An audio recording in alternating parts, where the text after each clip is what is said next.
Assalamualaikum, selamat datang di channel saya Mr. Kapis Vlog. Saya Muhammad Rafli dan di sini saya akan berbagi video-video cerita sejarah real yang ada di Kalimantan Tengah dan Kalimantan Selatan, yang mana kita akan mengucapkan itu tabe selamat lingkungan lantai sarang sujud karena yang melempang di Katarino Bacormin ke surga basingat ke Jubata, slogan Dayak ya gitu. Saya akan berbagi video-video cerita sejarah yang real yang ada di Kalimantan dengan temanya yang berjudul tenggelamnya kapal Onrus di Sungai Barito. Cerita tenggelamnya kapal Onrus di Sungai Barito ini berawal dari sebuah Mayor GM Kapis Krok adalah panglima tentara Belanda dalam kawasan Afdeling, Borneo, Kalimantan Selatan, Kalimantan Timur, dan Kalimantan Tengah. Sang perwira kolonel ini baru saja menggantikan Andersen, yaitu Kolonel Andersen pada serah terima jabatan pada tanggal 21 Oktober 1859. Andersen harus diganti segera karena dia dinilai lemah menghadapi peristiwa pecahnya Perang Banjar pada tanggal 28 April 1859, yaitu di bawah pimpinan Pangeran Antasari. Berganti atau tidaknya pejabat pemerintahan atau penguasa militer Belanda tersebut sebagai aparat kolonial, mereka tetap melaksanakan politik divide et impera, yaitu politik yang memecah belah dan menguasai suatu sistem penjajahan yang sudah berakar sejak Belanda menjejakkan kakinya di bumi Indonesia. Presiden Nieuwenhuizen sebagai komisaris pemerintah Afdeling Borneo Selatan dan Timur yang berkedudukan di Banjarmasin bersama Mayor GM Farispek harus berpikir keras karena menghadapi perlawanan pasukan Pangeran Antasari. Demang Leman dan para pemimpin pejuang lainnya, kawasan Tanah Banjar memang sudah tidak aman lagi bagi Belanda.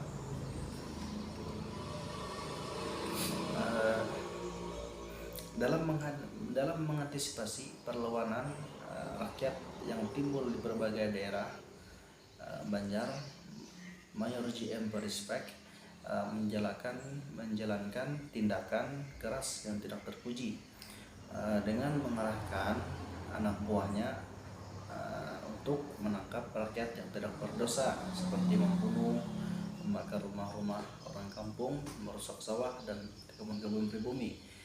Tindakan tanpa peri kemanusiaan ini itu terjadi di daerah-daerah Benua Lima, Barito, dan daerah Banjar dan daerah lainnya, yang mana Pangeran Hidayatullah yang telah meninggalkan jabatan sebagai Mangku Bumi dan kerajaan Banjar, Mangku Bumi dari kerajaan Banjar, turun ke pedalaman sebagai figur pemimpin yang penuh wibawa bersama-sama dengan Pangeran Antasari dan Demang Leman. Mereka membakar semangat rakyat untuk melawan lebih keras terhadap Belanda. Dalam suatu pertemuan rahasia, tiga tokoh pemimpin ini bersama para pemimpin lainnya memutuskan untuk meningkatkan kekuatan perlawanan dengan mempelajari kondisi daerah yang cukup luas, penempatan pimpinan sektor wilayah, taktis strategis dan persenjataan dan sebagainya.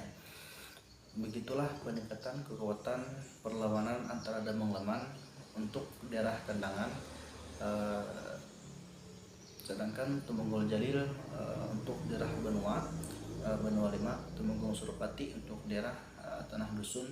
Sementara Pangeran Hidayatullah dan Pangeran Antasari dapat berpindah-pindah, yaitu sesuai dengan kondisi kedua tokoh yang diperlukan. Peningkatan perlawanan ini memang berhasil, yaitu karena patroli Belanda di masa-masa itu di mana-mana sering disergap dan dibunuh, dan senjatanya dirampas juga oleh pasukan Pangeran Hidayatullah dan Pangeran Antasari.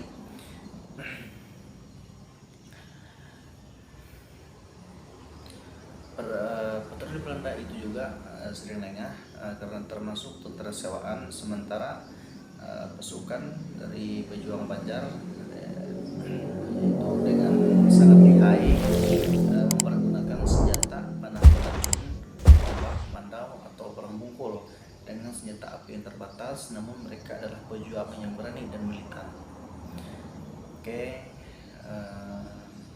itu saja yang bisa saya sampaikan, yang bisa saya ceritakan. Kemungkinan video sejarah ini akan saya lanjutkan di part 2-nya ya. Terima kasih sudah menonton. Jangan lupa like,